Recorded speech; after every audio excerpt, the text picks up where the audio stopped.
So this might be a little bit more forgiving for the Estes pick, but definitely for most players, this will be a difficult Estes game. But this is the signature pick of the Queen. Renowned worldwide, feared even more. This Estes sees bans most likely where the Queen lays their feet. But tonight, against Barangay Omega, we'll see if it'll finally get a victory in Season 10. Look at the black and white. Welcome to game number 2. Match point for Blacklist International. One more step towards reclaiming the crown. The Savage and the Sniper down bottom. Look where Miko's setting up, right? They're going to be looking for an early pick there if they can get one on the gold lane here to give the advantage to Kelra, right? That's exactly what they want to do here to start the baby steps to taking this to another game. The patience once again on Miko here. Yeah, it's a chess match. You also see Kelra not dealing a lot of damage. Both gold laners are going for the last hits. They're a pinch. Kelra's just trying to bait out Oheb. Here comes Venus, so it's going to be 2 versus 2 here in the gold lane. Yeah, they know. Here they go. Oheb going to take quite a bit of damage. Doesn't go down just yet. Forcing the flicker out here is going to be safe for now. Man, that was very Yelly Hayes-esque what Miko pulled. He stayed in that bush for the first 2 minutes and... The savior. The Lord and Savior gold coin crab. Yep. Because Miko just tried to go for a very cheeky abyssal arrow, but the crab was like, I got you, MVP. No, I love it. Again, that was a... Kudos to Miko for trying to play it, right? Yeah, that was a good call. That was a great call. He pulled it and then threw it out, and then the crab went back. Yeah. The crab is biased. So there we go. Thou shalt not. So, you know, already, again, early action here, but nothing converting to a first blood just yet. And look at, once again, the focus here on these the gold laners, because really that is what was highlighted. And the thing about Miko on the Selena pick is he's really going to have to find those picks, right? But again, it's tough because who do you focus on if you're Miko? There is some pros and cons, but look, Haji gets caught. Gonna live here, but that does mean the Saver's not gonna be part of the turtle take happening already. Yep, so Turtle gonna be the focus here. Ryzen gonna continue it on, but you know, Blacklist International might just be like, let's just give this one up. We don't really need that first turtle. The rest of the members did have to go heal up, so, and that was the result of an Abyssal Arrow. Wise here in trouble. Oh man, can he get away from this? Yeah, he should be fine, but the orange buff's gonna be taken here. Edward for the backup. Just bobbing and weaving out of there, but that's going to be the orange buff going in the hands of Smart Omega here. Early steals. Aggression. So far, what's happening here is the past minute. What happened in the past minute, or at least 30 seconds, is a result of what Miko set up down bottom. Yeah. He bought so much time for Kelra to be okay and all right, and even mid lane is fine. That whole take up top into the orange steal was set up from the bottom. Now Blacklist International responded well. Oh My Venus quickly going to the bottom lane to help out Oheb, clear the waves just a little bit faster so that they can chip away that gold lane, a gold tower shield. That's great news for the Beatrix of Blacklist International. And he's rocking his signature sniper. Yeah, and I think, again, this is if you compare the SS game from yesterday, right, this is a showing here that you're going to have a lot better time where you don't have to worry about 2 assassins with high and dry, and especially like a Natalia running around, right? So you're going to have a little bit of an easier time here this time for the Queen. Now Omega, see if they are going to call for a more aggressive play here. It seems like Blacklist is the one with a little bit more aggressive positioning in the map, meaning that they do really want to get Oheb out of the gold lane as quickly as possible. Might not happen before minute 5. As you see, Haji and Oh My Venus now have to think about joining the rest of Blacklist again to contest for the second turtle this time around. Second turtle, very important for these teams. So far, the way that Omega has been playing, they have denied Blacklist the ability to make like M2, to join the fight. They can't. They're drawing, they're isolating, and we're about 5 seconds away from the Lord. From the turtle, that is. Yeah, and I think Ryzen just took that orange again, right? Now the focus here in the bottom, in the mid. Edward going to take quite a bit of damage. Going to focus in with the heavy spin, finds the lockdown on Wise, and now Edward's still alive here. Now Ryzen, the tables have turned as 3 members focusing on Ryzen. He does get taken out here, but kill VJ there as well. Not enough damage, but here comes Miko and Renzio now focusing on Wise. Wise is taken out of the picture as now it's a 1-for-1 trade. Turtle still for the taking here for both teams. big items being picked up as well. Neither of them have a retry though. Yeah, both junglers went down, both marksmen still in their lane. Let's see, I think both Omega right now, the call is, all right, we'll chip away at it because it's going to be Ryzen who'll come here first. And it looks like it will be going again onto the hands of Omega. Now, Blacklist International, what is your next big play going to be? Because Omega have won the first 2 turtles of the game. This is going to be a big question now for Blacklist heading into the next half, or the next half of our match. Oh, the Savage is left alone. He's unsupervised, and he's call. still forcing He the is issue. not scared. I mean, even with the Queen there healing up Oheb, Kelra just showing some aggression here. Yeah, a little bit more careful though, because it might come back to bite him if he isn't. But I believe he was a little bit more confident because of the information Omega was giving him. Man, right He now. knew he was relatively safe. Yeah. He's limit testing the young man. Look. Oh, but he Couldn't get it. he's getting close though. Oh, Kelra look at gonna be me, looking for look it. at me. Oh, pop the heels, but at that's that gonna be the arrow. stun here. Kill VJ comes in for the backside. There's the heavy spin, but they can't get the lockdown. No damage. Taking too much hits from the turret here, and that is too bad for Smart Omega. A tug of war from these two teams. Impressive showing by Blacklist and Omega. Incredible. Much like that minute 0 arrow from that bush Yeah. that Nico flubbed, that was a very high concept engage. Yeah, that connected this time around. Oh man, and well, you mentioned something earlier, Leo, wherein Blacklist are definitely are doing the right calls and the right attempts to get a little bit more control of this game, but Omega are answering back really, really well. No, but that's the thing, they're both proactive in their own ways. Yeah. Yeah. I mean, especially Kelra, right, on this 1-1. When typically you see it, I mean, struggle a little bit, right? The 1-1 pick, struggle a little bit here. And even the advantage that Oheb kind of had early on, even in terms of getting a little bit more gold here, you know, that BOD being locked in early, Kelra showed no fear, right? And that's the thing here. And as the game progresses, it's only a 1-to-1 at this point, but at 7 minutes in, things are going to get spicy now, especially that next turtle coming up here. Final turtle of the game, that is. KLBJ, mind you, the king stole away the Dawning Light. Ooh. And he lets it go, just like that. Just a little bit of damage onto Wise, but that's going to be a Tom's that regens quickly.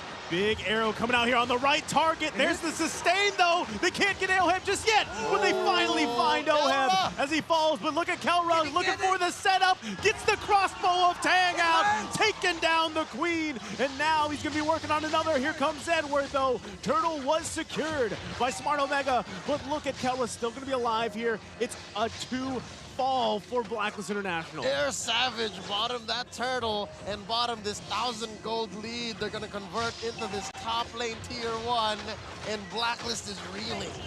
Kudos to Ryzen. He saw what Wise did. Oh, no! Point blank! Right in the Point blank! face. I am you! You are me! You are me! Literally. That is not a new voice line of Valentina, that's just us. That's what I was trying to say earlier. I love what Ryzen did in that turtle fight. He saw what Wise did in game number 1 and said, hey Wise, you're one of my idols, but I could do what you're doing too. And respect on a young man's name with a Hurricane Dance pin down. That was massive for Omega winning the 3rd turtle fight of the game. Ryzen made like Wyzen. Ryzen versus Wise. I fell for it. Let it go. Yeah. Okay, so now as we look at the Great items. match, dude! This is a great match! Is that right? Edward has 2 Dominance Ices. Let's pretend that's just 1. But yeah, Dominance Ices on the board for KLBJ and Edward. They do need to build that because of the attack speed that both teams have, and most importantly, the sustain. A 4-man rotation, topside kill run! Oh, Oheb's gonna get focused Air down here. The Savage. bottom of the weave. No! They find the kill, but both gold laners fall here.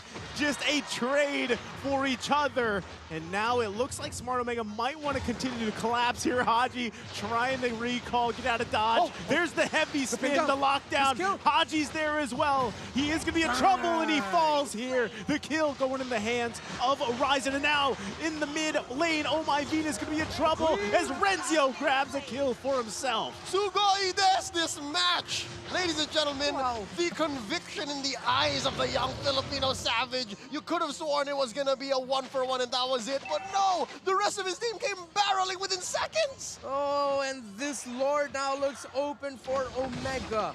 Blacklist, I mentioned earlier, you can do your group up plays, but take care of the side lanes. They definitely did that, but Omega were also ready to respond. And now they're going to be getting the Lord without that much of a problem. What will Blacklist do to respond? Well, I'll add a slight spoiler alert. They will hold. You'll see Edward try to cause trouble in other lanes, and they will most likely get through this unscathed. Man, again, you know, it is only the normal lore, right? So they should be able to handle it quite quickly. Again, you're talking about Oheb here, has great clear himself. And at some point, too, you know, we're only 10 minutes in the game, right? So Xavier, that kind of low cooldown, that burst damage from the Dawning Light is going to shine in about 5 minutes or so further on to the game here. And that's the thing. Oheb, he needs those kills. He needs time to farm up the gold here because he's obviously lacking in that damage department, right? There you go. Lord's going to be made quick work of here. It's clean the way that Omega have synchronized all the waves. Blacklist is going to lose at least one tier 2. Yeah, that's what I meant earlier by relatively unscathed because of all the pressure that Omega had around the map, it was highly likely Blacklist will lose a turret. But let's see if they can clear this mid lane, because if the second tier goes down, it's not going to be that great for Blacklist. They get to defend. It's going to be a reset for both squads. Great defense for Blacklist, and good call also for Omega, not being too eager to force something to happen. They're still respecting the potential comeback capability of Blacklist. Yeah, this is great for Smart Omega, though, right? They've got a good little comfortable gold lead. They've got the space lead on the map here. But what I'm wondering, too, is, you know, with this, even looking at the total gold, right? Ryzen sitting in a good, comfortable position, but now in the bottom lane could be the next focus here. That tier 1's still there. Edward's going to be fine. You see every member of Blacklist when they see Keller, they're like, don't give him that last mark hit. Don't pop the ultimate. Good call by Blacklist now what they're doing though. Going for this turret. Let's see if Renjo can hold it. Oh wow, he is able to. He can. Spoiler alert, he can. He can. No, by hook or by crook, what Blacklist is doing is they're buying back parts of the map. This is unfamiliar territory for Blacklist, at least for this series. They're down about 6K, Renmar. Yep. And with the items, Oheb only has 2 main ones on him right now, while Kelra already has the Wind of Nature. That's the next item Oheb is building right now, but that's why we see Omega positioning the way they are, the way Kelra is positioning as well. He knows he has the Wind of Nature. He's happy. He knows he has some time to mitigate the damage that Blacklist can toss out. He just has to really be careful not to get hit by the damage from that Savior. But looking at it right now, it's not going to be a lot. It's only a Clock of Destiny and an Enchanted Talisman for the Savior of Blacklist. This is crazy too, because, you know, Edward's sitting 0-0-0 on this Benedetta, and I feel like as the game goes on, he is just going to cause pressure. Agent 0. Agent 000. You walk right into I walked into it. This is perfect though, because again, this is how Omega played yesterday, and that's how they should be playing. Uncannily disciplined. Yeah. Okay, so Wind of Nature picked up now by Oheb, so great news. Fairer fight, fairer fight. Fairer fight, but there's a lot more magic damage on the side of Omega. They have a blade armor on Ryzen, so it's still going to be tough for Oheb, and hence why Blacklist are positioned this way. They know it's still way too risky, and that was a Hail Mary toss there by Haji. Still a good call. When you're a Savior in that situation, that's the best thing you can hope for. Count it down in your head, try to imagine, and steal the Lord. I've been able to do a few of those myself, and by a few, I mean 1. He dusts his shoulder off. A record 1. Out of 40+ games on a Savior. Plenty. I'm pretty sure Haji has practiced thousands of times, done it maybe Definitely a dozen times. On camera. Well, that's why he's playing in the MPL. So That's why he's a world champion. There's a world champion. there you go, right? But, I mean, even in this situation, that was the best call for Blacklist International. It gives vision as well, right? Yeah. You're able to tell like how many of them are committed and which bushes are safe, what resources we can take from our own jungle, and so far the answer is, again, spoiler, none. Blacklist are stuck inside their base at this moment. Yeah, and I like even the fact that Kill VJ is taking the Eztez ultimate, right, to kind of match that sustainability here for this next big team fight, because it is going to be crucial, and you know that Blacklist International is going to defend their minds out for this, right? So that's, again, something that is going to play a part here, as now the Lord is going to be marching into the top side of the base. There's the charge, half health here. Ryzen trying to push them back. Heavy spin should be fine. They're happy with grabbing the turret in the top side. They should be able to just continue on here, play it safe. Kelra just poking, bobbing and weaving, looking to try to bait some out here. Kelra. But Kelra goes in. He He fires got it with the crossbow of Tang. But now the return here. There is the sustain, though, coming out from Kill VJ. Now Wise going to be the focus now.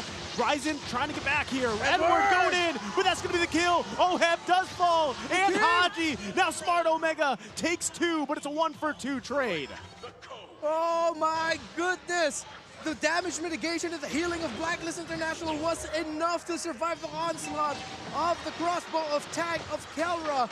And Blacklist lose 2, but Oheb and Haji did what they can in the little time that they had in that team fight to take down Ryzen. That's more than enough at this point when you're playing in a desperate defensive position. But Omega are definitely in control. Omega definitely have the items, and they have the idea to end this game. 5 seconds to force this push. Here comes Haji. Edward actually able to survive there. That looked pretty dicey, but still, Blacklist International able to defend their base here at the 15, almost 16-minute mark. It's a controlled amount of chaos. No one in their right mind would have forced that engage up top, but the Filipino Savage said, I feel I can do it. I feel like I can do it. And they took 2 on the way out, but eventually it was a wash. Like, neither team capitalized. Yes, they got, what, 2/3 of the life on this mid lane inhibitor, but so far still it's the same story as we've seen about 3 or 4 minutes ago. The map belongs to Omega. What I want to see from them this time around, save themselves from a sweep, is to play like they did yesterday. Discipline, step by step, and right now the play is get this Lord. Yeah, again, you know, it takes some confidence, man, if that's an understatement of a word here for Kelra, to go in and make a decision like that. And once again, Blacklist International just going to give this Lord up here, and they'd rather defend in their base because they know that their chances are actually better there. As you so eloquently put, Nisu, they're avoiding all these MBDs, minor bad decisions. Yes. And right now, Blacklist are just really waiting for the time Haji has his items, because you're actually looking at a battle of burst magic or a lot more magical damage sources on the side of Omega versus more physical for Blacklist. That's why we saw Omega pop off in the mid-game. By nature, heroes with magic damage, you feel them a lot more come the mid-game. A lot sooner. A lot sooner, around minute 7 to 8. And you're still going to feel them into the late game. But now Blacklist, if they can survive another defense, if Haji can build his 4th main item, then Blacklist definitely has a bigger chance of coming back here. But again, Omega have this massive lead where they've built a lot of their defensive items. There's a lot of Athena shields on Ryzen. There's Athena shields on the side of Ryzen and Kelra. They can mitigate that. Man. They're still, I mean, they're clearing the waves perfectly here, right? Juggling everything. Now, both that mid and bottom turret just hanging on here for a life. Now, Lord going to be up in the top lane, marching up here. Blacklist International going to have to defend against this one. Looking for the setup, the angles here. Renzio does go in. Turret at mid is going to go down here. Edward trying to do his best. Wise going to have that sustain here. Looks like Smart Omega might be setting up to take another one. The heavy spin does come out. The Winter Tronjan's going to be popped here. Renzio goes in once again. Can they find the setup? The shutdown. Kill VJ. The king has fallen. And now Blacklist International looking for a setup. The Mystic Field. The setup here from Haji. And now Kelra running for his life. Oheb grabs one himself. And they're falling apart. Double kill for Oheb. Miko running back to base, but 4 fall for Smart Omega. I just said it! I just said it! If Blacklist can hold, if Haji can get his items, and they tick those boxes, they're on the way to getting more pushes in. But Omega will be able to come back quicker than Blacklist wants. Blacklist, can they end it is the biggest question. They will definitely try. Oh man, the Abyssal Arrow trying to buy some more time here. The turret does fall. Kill VJ's up, but he's not going to be able to defend. Blacklist International turns it around, takes the series. From an MBD in game 1 to a major blunder that causes a disaster in game 2, Omega suffers a sweep, reclaiming the crown 1 series at a time. Deja vu game 2. Oheb, get those high fives in. Oh, because it happened again for Omega. At the verge of victory, at the verge of forcing a game number 3, somehow, someway, BLACKLIST held on and won with a sweep. Man, and oh man, that feels tough if you're smart Omega, but like I said, BLACKLIST International gives up all those objectives. They're like, we are better in the base, and that is exactly what happened here. What a series.